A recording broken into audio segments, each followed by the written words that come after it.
नमस्कार, राधे राधे।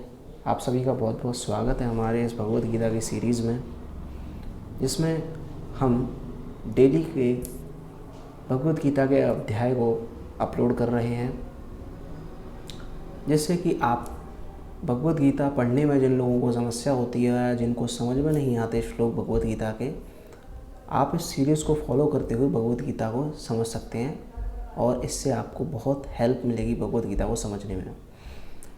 5 अध्याय हमने कंप्लीट कर लिए हैं भगवत गीता के। इस वीडियो में आज हम बात करेंगे चैप्टर 6 यानी अध्याय 6 के बारे में, जो कि हमारा है ध्यान योग। पिछले अध्याय में अर्जुन ने भगवान से शुरुआत में एक प्रश्न किया था कि प्रभु, मुझे कर्म का त्याग कर देना चाहिए या भक्ति युक्त कर्म करना चाहिए। तब भगवान ने भक्ति युक्त कर्म क्या होता है ये समझाया था, और फिर ये समझाया था कि भक्ति मार्ग में लगे रहकर हम किस तरीके से मुक्ति को प्राप्त कर सकते हैं, भगवान को प्राप्त कर सकते हैं। उसकी शिक्षा दी थी भगवान ने अर्जुन को। अब आज हम पढ़ेंगे ध्यान योग के बारे में। तो चलिए स्टार्ट करते हैं। ध्यान योग क्या है? भगवान ध्यान योग के बारे में बताते हुए कहते हैं, पहला श्लोक 6वें अध्याय का भगवत गीता का है, अनाश्रितः कर्मफलं कार्यं कर्म करोति यः स सन्यासी च योगी च नानिरग्निर्न चक्रियः। श्री भगवान ने कहा, जो पुरुष अपने कर्म फलों के प्रति अनासक्त है और जो अपने कर्तव्य का पालन करता है, वही सन्यासी और असली योगी है।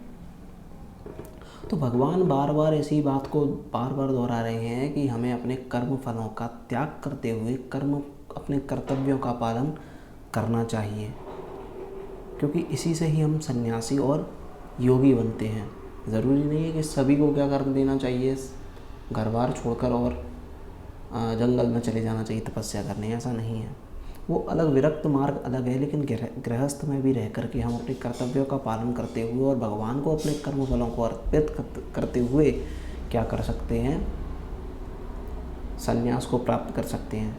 वह नहीं जो ना तो अग्नि जलाता है और ना कर्म करता है।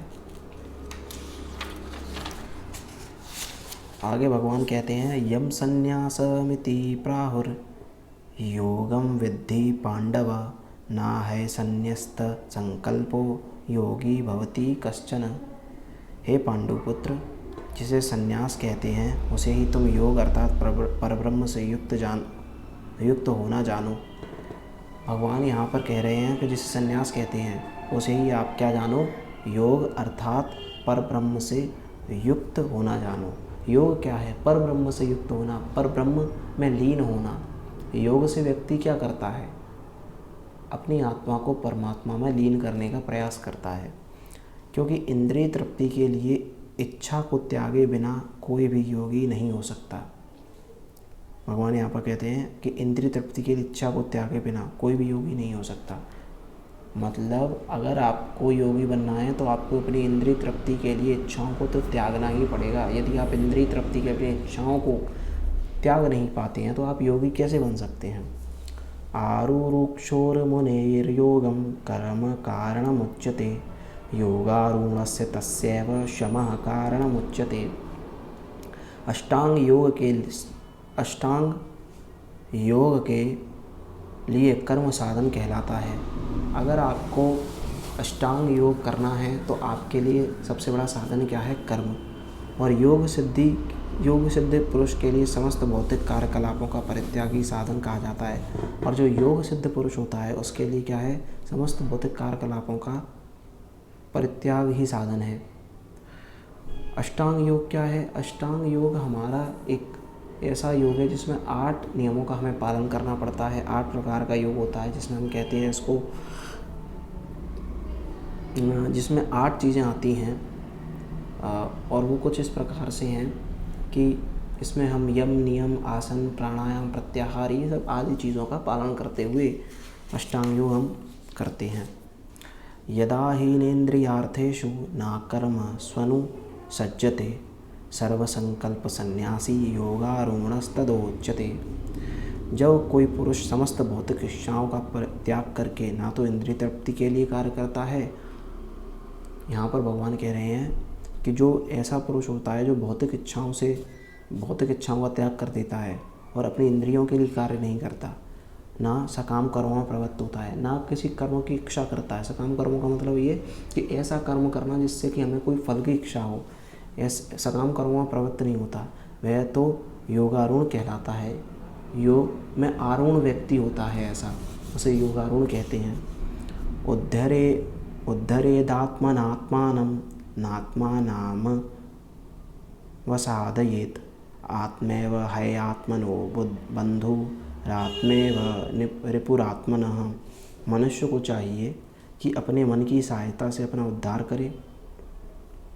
हम अपने मन से ही अपना उद्धार कर सकते हैं, और वो कैसे करें कि हम अपने मन को भगवत भावनामृत कार्यों में लगाते रहें और जो बुरे कर्म हैं उनमें से उसको हटाते रहें। ऐसे हम जब धीरे धीरे प्रयास करेंगे तो हमारा मन एक ना एक दिन ऐसा हो जाएगा कि वो अपने आप से फिर भगवत परायण कार्यों में लगने लगेगा। तो क्योंकि मन हमारा मित्र भी और हमारा शत्रु भी, और अपने को नीचे ना करने दें, अपने को हम नीचे नहीं करने दें। यह मनबद्ध जीव का मित्र भी है और शत्रु भी। बंधुरात्मात्मनस्तस्य येनात्मेवात्मना जितः अनात्मनस्तु शत्रुत्वे वर्तेतात्मेव शत्रुवत्। जिसने मन को जीत लिया है उसके लिए मन सर्वश्रेष्ठ मित्र है। अब यहाँ पर भगवान ने पहले कहा कि मन हमारा मित्र भी और शत्रु भी, लेकिन शत्रु किसके लिए और मित्र किसके लिए, वो थोड़ा सा यहाँ पर समझना पड़ेगा आपको। तो मन हमारा मित्र उन्हीं व्यक्तियों के लिए होता है जिन्होंने मन को जीत लिया है, जो ये सोचते हैं कि मन हमारा टूल है, हम मन के टूल नहीं हैं, हम मन के वश में नहीं हैं। मन हमारे वश में होना चाहिए। जब मन हमारे वश में होगा तभी हम मन को अपने तरीके से कार्य करवा सकते हैं। लेकिन अगर यदि हम मन के वश में हो गए तो फिर गड़बड़ हो जाएगी। आप देखिए जितने भी यहाँ पर अपने संसार में जितने भी क्राइम्स होते हैं उनमें सिर्फ मन का ही खेल रहता है। 5 मिनट के लिए मन जो है दूसरे कार्यों में, दोषरूप कार्यों में लग जाता है, और फिर क्या होता है, व्यक्ति फिर जीवन भर पछताता है। किंतु जो ऐसा नहीं कर पाया उसके लिए मन सबसे बड़ा शत्रु बना रहता है।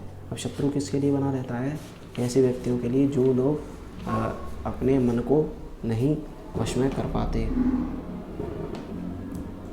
जितात्मनः प्रशांतस्य परमात्मा समाहितः शीतोष्ण सुख दुखेषु तथा मानापमानयो।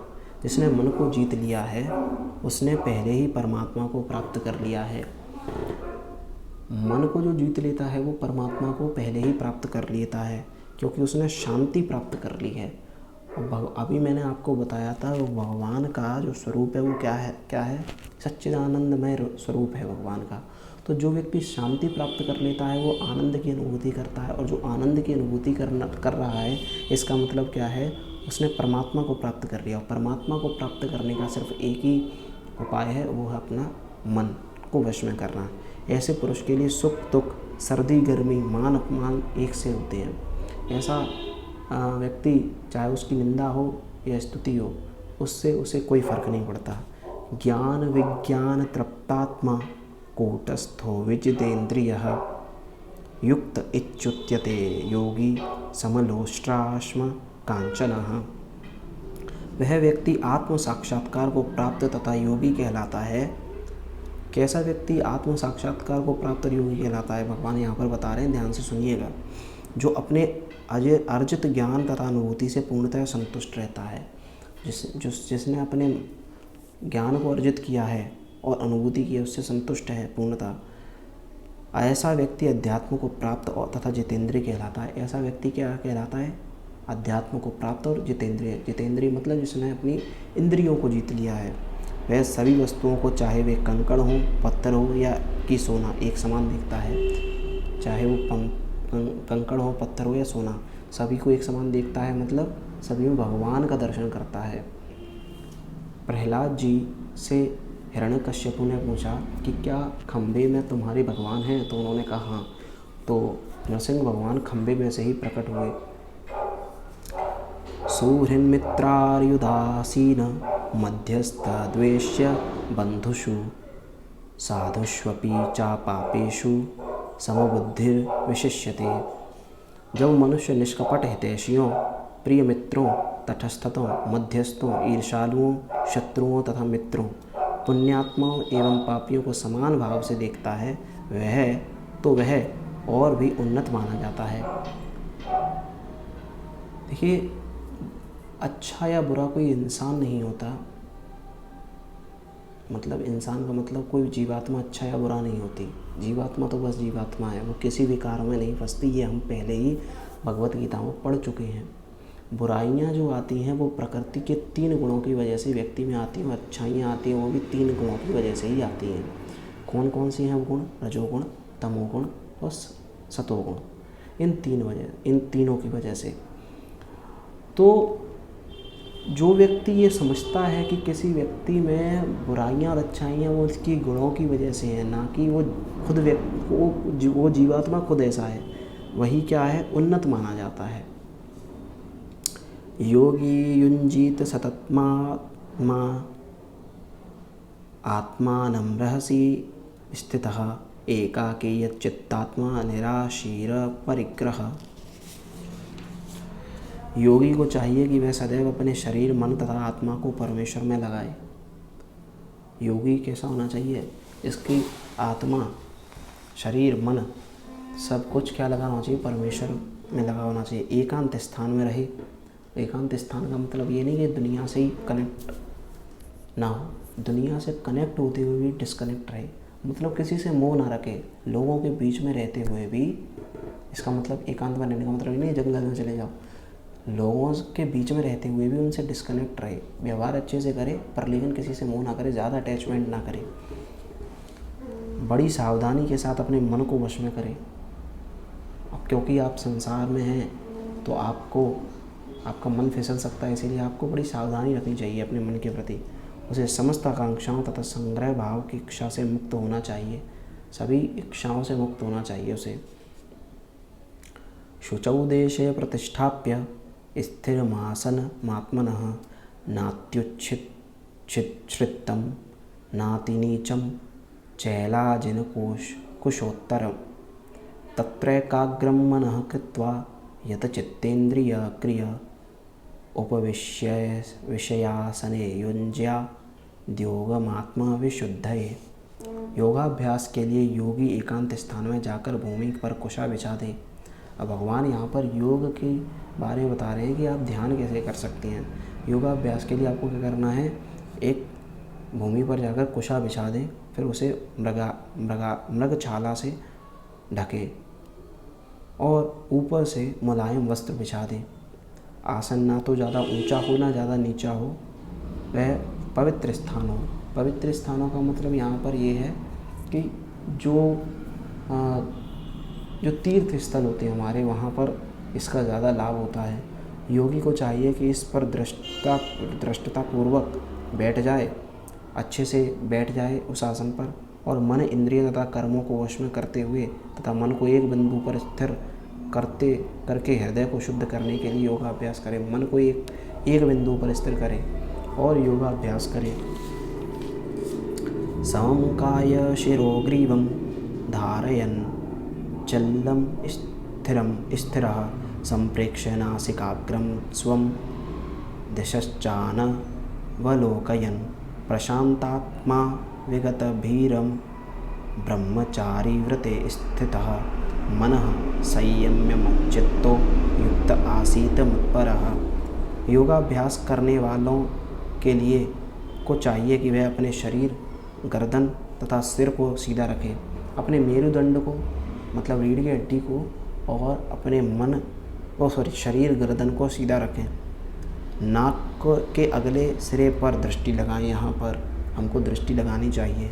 इस प्रकार वह अविचलित तथा दमित मन से, जिसका मन अविचलित है और दमित मन से दमित होना चाहिए हमारा, भय रहित विषय जीवन से पूर्णतः मुक्त होकर, मतलब ऐसा जीवन जिसमें बहुत ज़्यादा विषय हैं, विकार हैं, उससे मुक्त होकर अपने हृदय में मेरा चिंतन करे, मतलब भगवान का चिंतन करे, मुझे ही अपना चरम लक्ष्य बनाए और मुझे ही मतलब भगवान को ही अपना चरम लक्ष्य बनाए।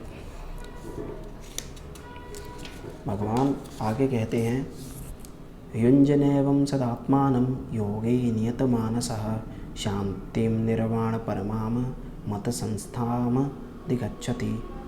इस प्रकार शरीर, मन तथा कर्म में निरंतर संयम का अभ्यास करते हुए संयमित मन वाले योगी को इस भौतिक अस्तित्व की समाप्ति पर भगवत धाम की प्राप्ति होती है। जो व्यक्ति इस प्रकार शरीर, मन तथा कर्म में निरंतर संयम का अभ्यास करते हुए संयमित मन वाले योगी को संयमित मन करता है, उसे क्या होता है, भगवान की प्राप्ति होती है। नात्यश्नतस्तु योगो अस्ति नाचै कांत मनश्नतः नाचाति स्वप्नशीलस्य जाग्रतो नैव चार्जुन। हे अर्जुन, जो अधिक खाता है या अधिक बहुत कम खाता है, जो अधिक सोता है अथवा जो पर्याप्त नहीं सोता, उसके योगी बनने की कोई संभावना नहीं है। यहाँ पर अब भगवान उन लोगों के बारे में, अब ये तो बता दिया कि कौन कौन योगी हो सकता है, अब भगवान यहाँ पर ये बता रहे हैं कि कौन कौन योगी नहीं हो सकता। तो यहाँ पर पहली बात तो भगवान ने ये कहा कि जो बहुत खाता है या बिल्कुल नहीं खाता, या बहुत सोता है या बिल्कुल ही नहीं सोता, उनके योगी बनने की कोई संभावना नहीं होती। इसीलिए हमें लिमिट में ही खाना चाहिए और लिमिट में ही सोना चाहिए। ज़्यादा खाना हमारा क्या है, शरीर पर बोझा लादना है, इतना तो हमारा शरीर पचा भी नहीं पाता।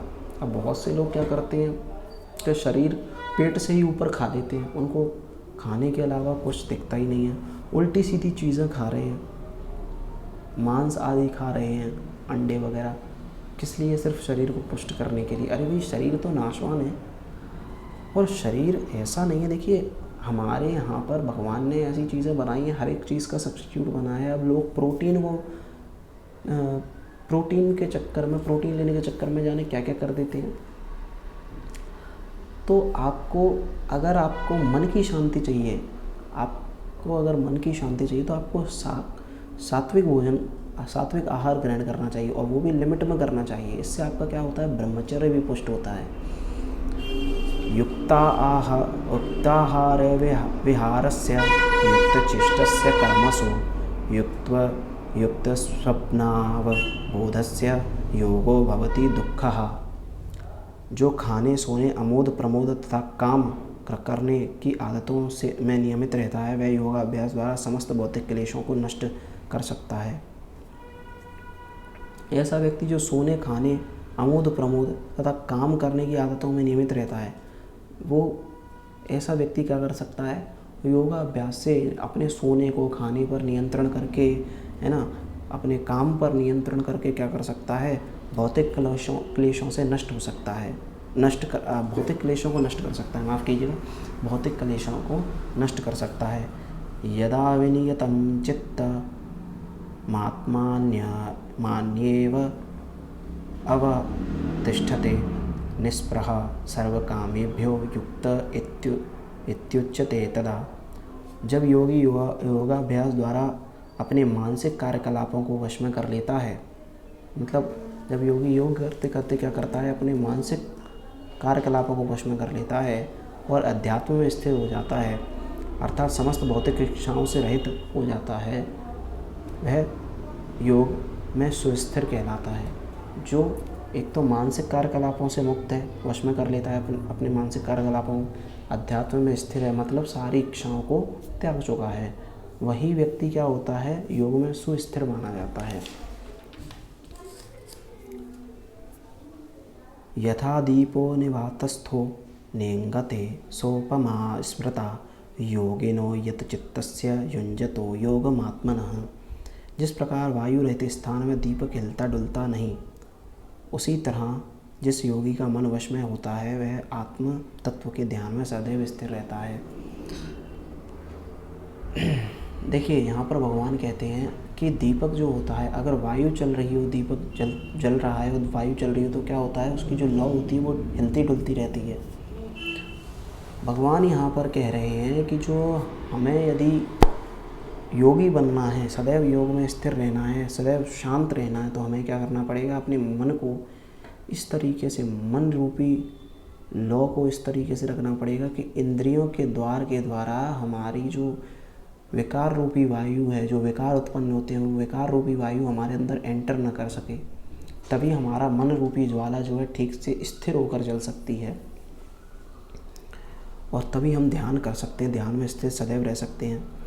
यत्रोपमरते चित्तम निरुद्धम योग सेवया, यत्र चैवात्मनात्मानं पश्यन्नात्मानि तुष्यति, सुखमात्यन्तिकं यत्तद् बुद्धिग्राह्य मतीन्द्रियं, वेत्ति यत्र न चैवायं स्थितश्चलति तत्त्वतः, यं लब्ध्वा चापरं लाभं मन्यतेनाधिकं ततः, यस्मिन् स्थितो न दुःखेन गुरुणापि विचाल्यते, तं विद्या दुःख संयोग वियोगम योग संगितम। सिद्धि की अवस्था में, जिसे समाधि कहते हैं, मनुष्य का मन योगाभ्यास के द्वारा भौतिक मानसिक क्रियाओं से पूर्णतया संयमित हो जाता है। अब भगवान यहाँ पर कहते हैं कि हमारा जो मन है वो किस तरीके से योगाभ्यास से संयमित रह सकता है, सिद्धि की अवस्था में स्थित रह सकता है। इस सिद्धि की विशेषता यह है कि मनुष्य शुद्ध मन से अपने को देख सकता है। जब हमारा मन शुद्ध हो जाएगा तो हम अपने आप को देखेंगे, न कि संसार को, और जब हम अपने आप को देखेंगे तो हम अपने आप में ही भगवान का दर्शन कर सकते हैं और अपने आप में आनंद उठा सकते हैं। वो आनंद कैसे उठाएंगे? जब हम अपने आप में देखेंगे भगवान को, हो जाएंगे, तब उस आनंदमय स्थिति में वह दिव्य इंद्रियों द्वारा असीम दिव्य सुख में स्थित रहता है। इस प्रकार स्थापित मनुष्य कभी सत्य से विपत नहीं होता, कभी सत्य से विपत नहीं होता, मतलब हमेशा सत्य की खोज में लगा रहता है। सत्य क्या है? भगवान। और इस सुख की प्राप्ति हो जाने पर वह इससे बड़ा कोई दूसरा लाभ नहीं मानता। और जब भगवान इसको प्राप्त हो गए, उससे उनसे बड़ा कोई लाभ है ही नहीं। ऐसी स्थिति को पाकर मनुष्य बड़ी से बड़ी कठिनाइयों में विचलित नहीं होता। अब जिसके साथ भगवान है उसको कोई भी कठिनाई कैसे आ सकती है? महाभारत में एक प्रसंग आता है कि जब महाभारत का युद्ध चल रहा था तो एक से एक महारथी कौरव पक्ष के मर रहे थे। तो एक बार दुर्योधन को गुस्सा, दुर्योधन ने पितामह भीष्म से कहा कि आप देख रहे हैं हमारे सभी योद्धा मारे जा रहे हैं धीरे धीरे करके। तो पितामह भीष्म ने क्या किया, 5 बाण ऐसे निकाल करके रख दिए 5 पांडवों के लिए, और कहा कि मेरी ये प्रतिज्ञा है कि कल 5 पांडवों में से एक भी पांडव जीवित नहीं बचेगा। तो क्या हुआ, ये खबर पूरे शिविर में फैल गई, सभी लोग देख रहे थे कि भैया क्या हो गया। तो क्या हुआ कि भगवान ने अर्जुन से आकर कहा कि देख रहे हैं अर्जुन, पितामह भीष्म ने प्रतिज्ञा कर ली है और आपने कुछ इसके बारे में रणनीति बनाई है कोई? तो अर्जुन सो रहे थे। अर्जुन ने कहा कि माधव आइए, आप भी बगल में शयन कीजिए।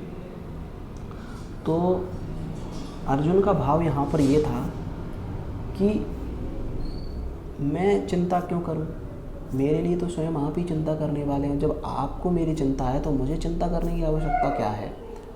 तो जो व्यक्ति भगवान को ही अपना सब कुछ मानता है, सर्वस्व मानता है, उसको कोई चिंता करने की आवश्यकता नहीं है, क्योंकि उसके लिए कोई ना कोई तो है ऊपर जो कि चिंता कर रहा है और वो हर कठिनाइयों से निकल जाता है। यह निस्संदेह भौतिक संसर्ग से उत्पन्न होने वाले समस्त दुखों से वास्तव में मुक्ति है और इसी से व्यक्ति मुक्ति को प्राप्त होता है। सा निश्चयेन योक्तव्यो योगो अनिर्विण्ण चेतसा, संकल्प प्रभावान कामान स्तक्त्वा सर्वान् शेषतः, मनसैवेन्द्रिय ग्रामं विनियम्य समन्ततः। मनुष्य को चाहिए कि संकल्प तथा श्रद्धा के साथ योगाभ्यास में लगे। संकल्प हो एक तो, और योगाभ्यास के साथ संकल्प और श्रद्धा के साथ लगना है योगाभ्यास में, और पथ से विचलित ना हो। अपना जो पथ जो उसने डिसाइड कर लिया है उससे विचलित ना हो। उसे चाहिए कि मनोधर्म से उत्पन्न समस्त इच्छाओं को निरपवाद रूप से त्याग दे और इस प्रकार मन के द्वारा सभी ओर से इंद्रियों को वश में करे। और जो मन से जो इच्छाएं उत्पन्न हो रही हैं उनको सभी को त्याग करके मन से क्या करे, इंद्रियों को वश में करे। आगे भगवान यहाँ पर कहते हैं, शनैः शनैः रूपं रूपरमेद बुद्धयार्धृति गृहीतया आत्मसंस्थं मनः कृत्वा न किंचिदपि चिंतयेत। धीरे धीरे क्रमशः पूर्ण विश्वासपूर्वक बुद्धि के द्वारा समाधि में स्थित होना चाहिए। धीरे धीरे क्या करें, क्रमशः थोड़े थोड़े छोटे छोटे गोल्स बना करके क्या करें, विश्वासपूर्वक बुद्धि के द्वारा समाधि में स्थित हो। और इस प्रकार मन को आत्मा में ही स्थित करना चाहिए। मन को धीरे धीरे फिर क्या करना चाहिए, आत्मा में अपने स्थिर करना चाहिए। अन्य कुछ भी नहीं सोचना चाहिए। जब अन्य कुछ भी नहीं सोचेंगे और अपने मन को हम आत्मा में स्थिर कर लेंगे तो हम बहुत जल्दी भगवान की प्राप्ति कर सकते हैं। यतो यतो निश्चलति मनश्चंचल मस्थिरम ततस्ततो नियम्येत दात्मन्येव वशं नयेत। मन अपनी चंचलता तथा अस्थिरता के कारण जहाँ कहीं भी विचरण करता है, मनुष्य को चाहिए कि उसे वहाँ से खींचे और अपने वश में लाए। मन बड़ा चंचल है और इंद्रियाँ बहुत वेगवान और प्रबल हैं, तो इंद्रियाँ जहाँ भी जाती हैं मन वहीं चला जाता है। तो क्या करें, अपन को चाहिए कि अपने मन को हम धीरे धीरे उन विषयों से खींच कर के लाएँ और बार बार भगवान के चिंतन में लगाएं। जब हम धीरे धीरे इस तरीके से प्रयास करेंगे, अभ्यास करेंगे, तो एक ना एक दिन हम मन को भगवान में पूरी तरह स्थित कर लेंगे। प्रशांत मनसः सम हैनम योगिनम सुखमुत्तमम उपैति शांतरजसम ब्रह्मभूत कल्मषम। जिस योगी का मन मुझ में स्थिर रहता है वह निश्चय ही दिव्य सुख की सर्वोच्च सिद्धि प्राप्त करता है। अब भगवान यहाँ पर कह रहे हैं कि मन को स्थिर करने के लिए तो बता दिए क्या करना है। अब यहाँ पर बता रहे हैं कि अब जब ऐसा कर लोगे तो उसके बाद क्या होगा, जब मुझ में स्थिर कर लोगे तो यहाँ पर भगवान कहते हैं कि जो मुझ में अपने मन को स्थिर कर लेता है वह निश्चय ही दिव्य सुख की सर्वोच्च सिद्धि प्राप्त करता है। मतलब उसके जीवन में फिर सुख ही सुख होता है। वह रजोगुण से परे हो जाता है। वह परमात्मा के साथ अपनी गुणात्मक एकता को समझता है। वह परमात्मा के साथ क्या समझता है, फिर अपनी गुणात्मक एकता को समझता है। वो ये सोचता है कि परमात्मा और मैं भिन्न नहीं है, मैं ही भगवान का अंश हूँ। और इस प्रकार अपने समस्त विगत कर्मों के फल से निवृत्त हो जाता है। और फिर क्या होता है कि वो पूर्णतया क्या हो जाता है, अपने कर्मों के फल से छूट जाता है, बंधन से छूट जाता है। युञ्जन एवं तदात्मानं योगी विगत कल्मष सुखेन ब्रह्म संस्पर्श मत्यंतम सुखम अश्नुते। यहाँ पर भगवान कहते हैं इस प्रकार योगाभ्यास में निरंतर लगा रहकर आत्मसंयमी योगी समस्त भौतिक कल्मश से मुक्त हो जाता है। इस प्रकार जो निरंतर योगाभ्यास में लगा रहता है वह क्या हो जाता है, सारे भौतिक कल्मशों से मुक्त हो जाता है और भगवान की दिव्य प्रेम भक्ति में परम सुख प्राप्त करता है और भक्ति में लगे रहकर परम सुख को प्राप्त होता है। इसीलिए यदि आपको परम सुख की प्राप्ति करनी है तो आपको क्या करना है, आपको भगवान की निरंतर भक्ति करते रहना है। सर्वभूतस्थमात्मानं सर्वभूतानि चात्मनि इक्षते योगयुक्तात्मा सर्वत्र समदर्शनः। वास्तविक योगी समस्त जीवों में मुझको तथा मुझ में समस्त जीवों को देखता है। अब यहाँ पर योगी बता रहे हैं जो वास्तविक योगी है वो कैसा है। भगवान ने अभी कहा था कि जो सभी में भगवान का दर्शन करता है वही योगी है। तो वास्तविक योगी की परिभाषा बताते हुए भगवान कहते हैं कि वास्तविक योगी वही है जो मुझ में सभी जीवों में मुझको और सभी जीवों में मुझको और मुझ में सभी जीवों को देखता है, वही वास्तविक योगी है। निसंदेह स्वरूप सिद्ध व्यक्ति मुझ परमेश्वर को सर्वत्र देखता है। जो स्वरूप सिद्ध व्यक्ति होता है वो सभी जगह भगवान का दर्शन करता है। यो मां पश्यति सर्वत्र सर्वं च मयि पश्यति तस्याहं न प्रणश्यामि सा च मे न प्रणश्यति। आगे भगवान कहते हैं जो मुझे सर्वत्र देखता है और सब कुछ मुझ में देखता है उसके लिए ना तो मैं कभी अदृश्य होता हूँ और ना वह मेरे लिए अदृश्य होता है। तो जो व्यक्ति सब में भगवान का दर्शन करता है उसके लिए भगवान कभी अदृश्य नहीं होते, वो हमेशा भगवान का दर्शन कर सकता है और भगवान भी उसको फिर देखते हैं। उनके लिए वो व्यक्ति भी अदृश्य नहीं होता। सर्वभूत स्थितं यो मां भजत्येकतत्व मा स्थितः सर्वथा वर्तमानो अपि सा योगी मयि वर्तते। जो योगी मुझे तथा परमात्मा को अभिन्न जानते हुए परमात्मा की भक्तिपूर्वक सेवा करता है, वह हर प्रकार से मुझ में सदैव स्थित रहता है। जो व्यक्ति सभी जीवों में भगवान का दर्शन करते हुए यह सोचता है कि ये भगवान है इसके अंदर और उसकी सेवा करता है, वह क्या होता है, भगवान में सदैव स्थिर रहता है। आत्मोपम्येन सर्वत्र समम पश्यति यो अर्जुन, सुखम वा यदि वा दुखम सा योगी परमो मतः। हे अर्जुन, पूर्ण योगी है वह पूर्ण योगी है जो अपनी तुलना से समस्त प्राणियों की उनके सुखों तथा दुखों में वास्तविक समानता का दर्शन करता है। जो अपनी तुलना से उनके समस्त जो सुख और दुख हैं उनका समानता से दर्शन करता है, वही पूर्ण योगी कहलाता है। अब अर्जुन को यहाँ पर एक फिर से डाउट हुआ। अर्जुन पूछते हैं, यो अयम योग अस्त्वया प्रोक्तः साम्येन मधुसूदन, एतस्याहं न पश्यामि चंचलत्वात् स्थितिम स्थिराम। अर्जुन ने कहा, हे मधुसूदन, आपने जिस योग पद्धति का संक्षेप में वर्णन किया वह मेरे लिए अव्यवहारिक तथा असहनीय है, क्योंकि मन चंचल तथा अस्थिर है। और अर्जुन यहाँ पर भगवान से कहते हैं कि आपने अभी जो योगाभ्यास की जो पद्धति बताई कि किस तरीके से हम योग कर सकते हैं, वो मेरे लिए अर्जुन के लिए क्या हो रही है, अव्यवहारिक है थोड़ी सी और असहनीय है, क्योंकि योग करना हंसी खेल नहीं है। इसीलिए क्योंकि मन बड़ा चंचल है, मन को योग के द्वारा एकाग्रचित करके हम किस तरीके से भगवान में लगा सकते हैं, वो थोड़ा सा मुश्किल हो रहा है अर्जुन के लिए। अब अर्जुन आगे कहते हैं, चंचलम ही मनः कृष्ण प्रमाथि बल वद्रणम तस्याहम निग्रहम मन्ये वायोरिव सुदुष्करम। हे कृष्ण, चूँकि मन चंचल, उच्छृंखल, हठीला तथा अत्यंत बलवान है, अतः मुझे इसे वश में करना वायु को वश में करने से भी अत्यधिक कठिन लगता है। अब भगवान से अर्जुन कह रहे हैं, क्वालिटीज़ बता रहे हैं मन की कि मन कैसा है, चंचल है मतलब अस्थिर है, उच्छृंखल है, बार बार कहीं इधर उछल जाता है मन, कहीं उधर, मतलब बार बार नए नए विषय वो ढूंढता रहता है, हठीला है, ज़िद्दी प्रकार का है थोड़ा सा, और बलवान भी है, तुरंत हमें किसी ना किसी विषय में गिरा देता है। तो यहाँ पर अर्जुन कहते हैं कि इसको वश में करना बहुत कठिन है, वायु से भी कठिन है।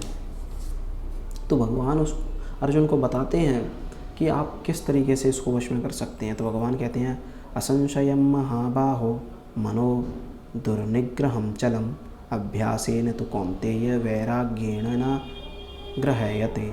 भगवान श्री कृष्ण ने कहा, हे महाबाहु कुंती पुत्र, निसंदेह चंचल मन को वश में करना अत्यंत कठिन है, किंतु उपयुक्त अभ्यास द्वारा तथा व्यक्ति द्वारा ऐसा संभव है।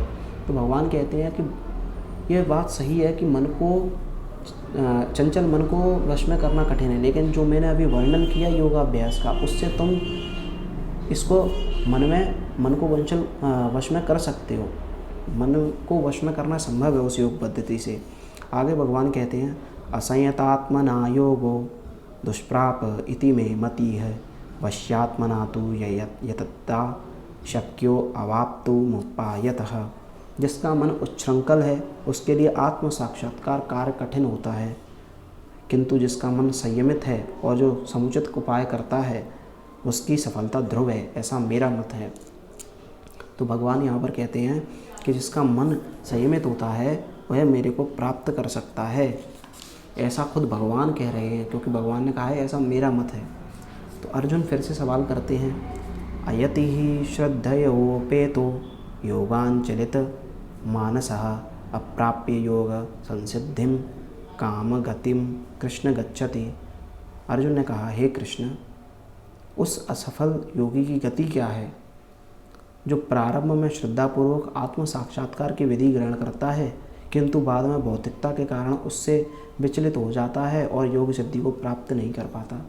अब अर्जुन के मन में यह प्रश्न उठा कि ऐसा व्यक्ति जो योगाभ्यास करता तो है पर लेकिन बाद में नीचे गिर जाता है, कर नहीं पाता ठीक से, उसकी क्या गति होगी।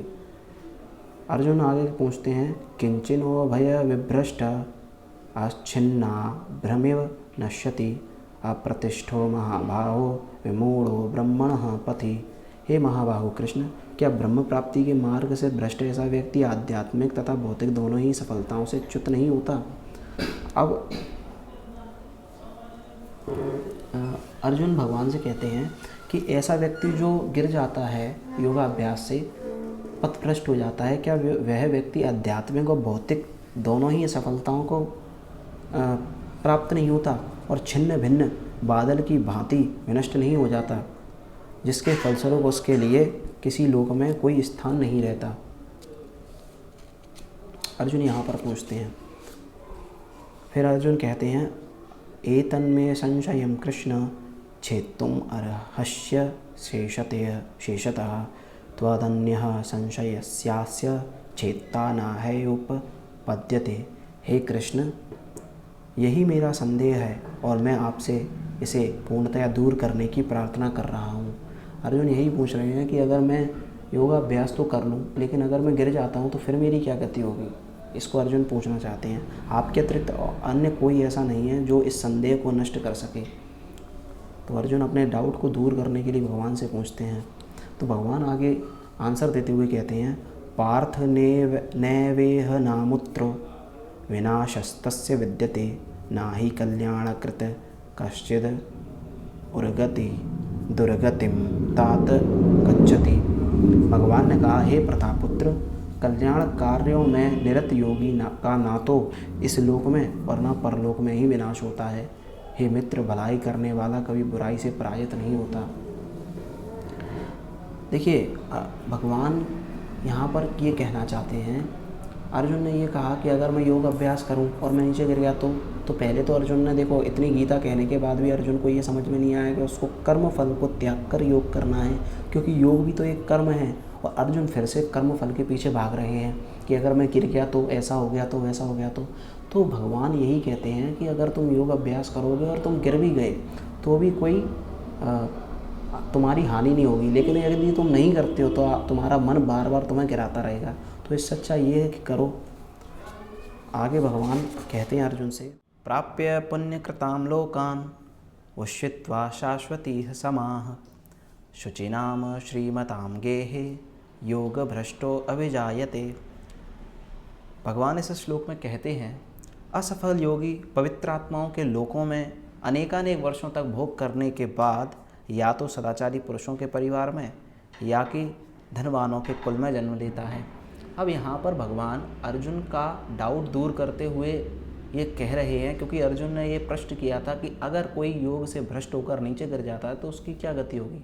तो भगवान यहाँ पर अर्जुन को समझाते हैं कि अगर कोई व्यक्ति अभ्यास के बाद यदि योग करते समय भ्रष्ट हो जाता है तो उसकी गति वही होगी, मतलब वहीं तक रहेगा। फिर आगे जब वो जन्म लेगा तो या तो किसी धनवान परिवार के घर में जन्म लेगा या फिर किसी पुण्य आत्मा के परिवार के घर में जन्म लेगा, जिससे कि उसकी वहीं से ही प्रोग्रेस स्टार्ट हो सके।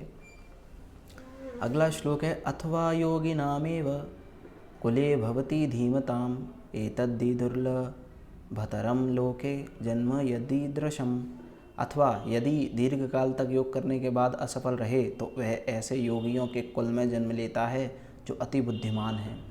और यदि अर्जुन से कहते हैं भगवान कि अगर कोई असफल रहा बहुत ज़्यादा काल तक योग करते हुए तो वो ऐसे कुल में जन्म लेगा जो कि बहुत बुद्धिमान है। निश्चय ही इस संसार में ऐसा जन्म दुर्लभ है और ऐसा जो बुद्धिमान लोगों के घर में जन्म लेना दुर्लभ होता है। तत्र तं बुद्धि संयोगम लभते पौरवदेहिकम यतते च ततो भूयः संसिद्धौ कुरु नंदन। आगे भगवान कहते हैं कि हे कुरुनंदन, ऐसा जन्म पाकर वह अपने पूर्व जन्म की दैवी चेतना को प्राप्त करता है। ऐसा जन्म पाकर क्या होता है, वो अपने पूर्व जन्म की दैवी चेतना को प्राप्त करता है, भूलता नहीं, अपना जो भजन होता है उसको नहीं भूलता है। वो अपने आप आकर्षक होता है। भक्ति के जो जितने भी कर्म होते हैं, भक्ति से जुड़े जितने भी कर्म होते हैं, उनमें अपने आप ही आकर्षक होता है। आकर्षित होता रहता है और पूर्ण सफलता प्राप्त करने के उद्देश्य से वह आगे उन्नति करने का प्रयास करता है और वहीं से जहाँ पर उसकी गति रुक गई थी वहीं से फिर से पूर्ण सफलता प्राप्त करने के लिए अग्रसर अपने मार्ग पर हमेशा रहता है। पूर्व अभ्यासेन तेनैव ह्रियते हैवशो अपि सः जिज्ञासुरपि योगस्य शब्द ब्रह्माति वर्तते। अपने पूर्व जन्म की दैवी चेतना से वह ना चाहते हुए भी स्वतः योग के नियमों की ओर आकर्षित होता है। अपने पूर्व जन्म की दैवी चेतना से, जो उसकी पूर्व जन्म की जो पहले की स्मृति है और जो दैवी चेतना है, उससे वो ना चाहते हुए भी फिर से योग के नियमों की ओर आकर्षित होता रहता है, क्योंकि उसकी वो प्रवृत्ति बन चुकी थी, उसका जो नेचर है वो वैसा बन चुका था। इसीलिए वो उस चीज़ को भूलता नहीं है और फिर से आगे बढ़ता है। ऐसा जिज्ञासु योगी शास्त्रों के अनुष्ठानों से परे स्थित होता है। ऐसा जो योगी होता है वो शास्त्रों के अनुष्ठानों से परे होता है। शास्त्रों में कुछ नियम दिए गए होते हैं, उनका वो पालन तो करता है लेकिन उनसे बंधता नहीं है। प्रयत्नाद्यत मानस्तु योगी संशुद्ध किल्बिषः अनेक जन्म संसिद्धस्ततो याति पराम गतिम।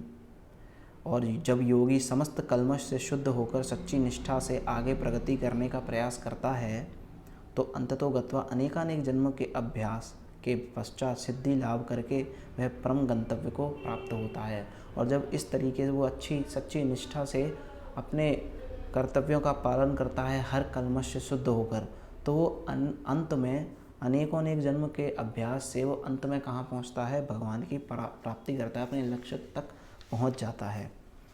तपस्विभ्यो अधिको योगी ज्ञानिभ्यो अपि मतो अधिकः कर्मिभ्योश्चाधिको योगी तस्माद्योगी भवार्जुन। अगले श्लोक में भगवान अर्जुन से कहते हैं कि योगी पुरुष तपस्वी से, ज्ञानी से तथा सकाम कर्मी से बढ़कर होता है। अब यहाँ पर बता रहे हैं जो योगी पुरुष होता है वो किन से श्रेष्ठ होता है, तपस्वियों से, ज्ञानियों से और सकाम कर्मियों से।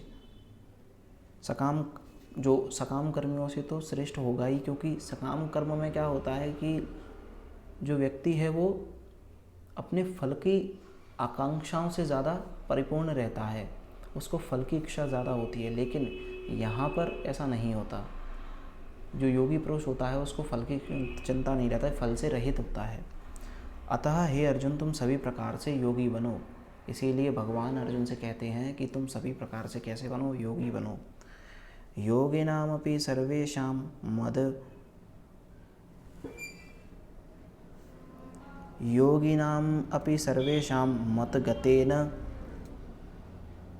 मतगतेन अंतः आत्मना श्रद्धावान भजते यो मां सा मे युक्त तमो मतः। और समस्त योगियों में से जो योगी अत्यंत श्रद्धापूर्वक मेरे परायण है, अपने अंतःकरण में मेरे विषय में सोचता है और मेरी दिव्य प्रेमा भक्ति करता है, वह योग में मुझसे परम अंतरंग रूप से युक्त रहता है और सबों में सर्वोच्च है। यही मेरा मत है। अब भगवान अपना मत बता रहे हैं कि ऐसा योगी जो समस्त योगियों से अत्यंत श्रद्धापूर्वक मेरे परायण है, मतलब सभी योगियों में ऐसा योगी जो मेरे परायण होता है, मेरा अनुसरण करता है और मेरे बताए मार्ग पर चलता है, वह अपने अंतःकरण में मेरे बारे में ही सोचता है, अंदर ही अंदर भगवान का चिंतन जो करता रहता है और दिव्य प्रेमा भक्ति में लगा रहता है, वह कैसा योगी है, वह सबसे सर्वोच्च होता है। भगवान का ऐसा मत है। तो हमारा जो भगवद गीता का 6वां अध्याय है ध्यान योग, वो यहीं समाप्त होता है। आई होप आपको समझ में आया होगा कि भगवान ने इसमें जो ज्ञान योग की शिक्षा दी उसको हम अपनी लाइफ में किस तरीके से इम्प्लीमेंट कर सकते हैं। इस अध्याय का जो सार था वो यही है कि हमें कैसा बनना चाहिए, हमें योगी बनना चाहिए। और योगी का मतलब भगवान ने क्या बताया कि जो भगवान के परायण होता है, भगवान का ही चिंतन करता है और भगवान की प्रेमा भक्ति में लगा रहता है, वही सबों से सर्वोच्च योगी है। योगियों में भी सबसे सर्वोच्च योगी वही है। तो आपको योगी तो बनना ही है, लेकिन कैसा योगी बनना है, जो सबों में सर्वोच्च हो, सभी योगियों में सर्वोच्च हो। तो मिलते हैं अगले वीडियो में, तब तक के लिए खुश रहिए, स्वस्थ रहिए, मस्त रहिए। Thank you so much. Radhe Radhe.